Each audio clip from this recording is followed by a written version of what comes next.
आसिला खुशी खबर पूजा आगुरु मोदी सरकार बड़ भेटी सस्ता हेब अत्यावश्यक सामग्री कमिला जीएसटी हार आसिला समस्त खुशी खबर।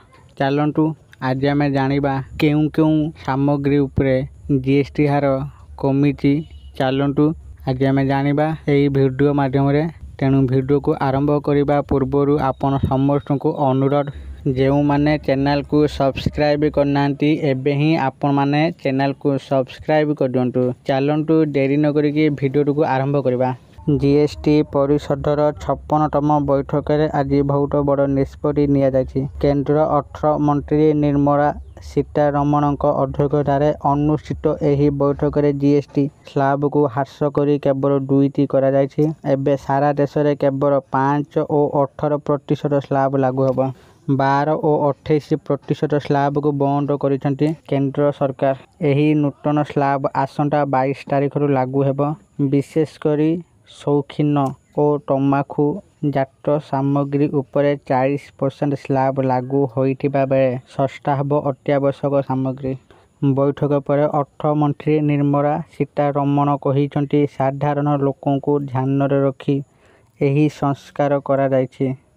साधारण लोकों को दैनंदिन व्यवहार सामग्री उपरे लागू होइथिबा प्रत्येक टिकसर समीक्षा करा जायछि एवं अधिकांश क्षेत्र रे हार को व्यापक भाव में ह्रास करा जायछि। एथिरे चाषी एवं कृषि क्षेत्र सहित स्वास्थ्य क्षेत्र मध्य उपकृत हेबे। विशेष करी रुटी परोटा छेना पनीर उपरे कौनसी टिकस रहिबो नाही। पास्ता चॉकलेट कॉफी उपरे 18% बदल रे 5% टिकस लागू हेबो।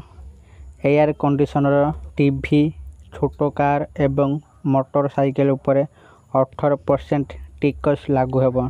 सेहीपरि जेउ सामग्री उपरे जीएसटी 5% को ह्रास करा जायछि से गुड़िक मध्य केश तेल टॉयलेट साबुन शैम्पू टूथब्रश टूथपेस्ट साइकेल रोषेई घर सामग्री नमकीन भुजिया सॉस पास्ता चॉकलेट कॉफी एवं अन्यान्य घरोई सामग्री अंतर्भुक्त।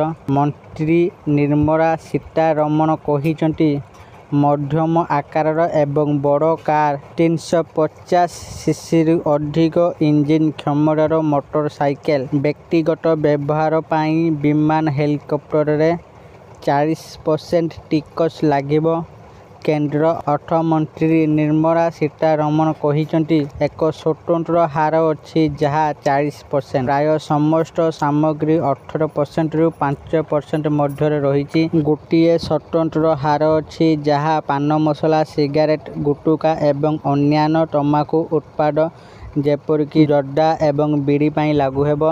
आशा करछि आपण माने वीडियो देखि बुझि जाइथिबे पूजारे केउ सामग्री उपरे केते कोन जीएसटी लागिबो। आपण वीडियो देखि सब किछि बुझि जाइथिबे। यदि आपनकु एई वीडियोटी भल लागिथाय दया करी एई वीडियो को बहुत मात्रा लाइक शेयर और कमेंट करंतु। आ जेउ माने आम चैनल को ए पर्यंत सब्सक्राइब करनांती आपण माने एबे ही आम चैनल को सब्सक्राइब करंतु। आज पई एतिकी रहिली समस्त को नमस्कार धन्यवाद।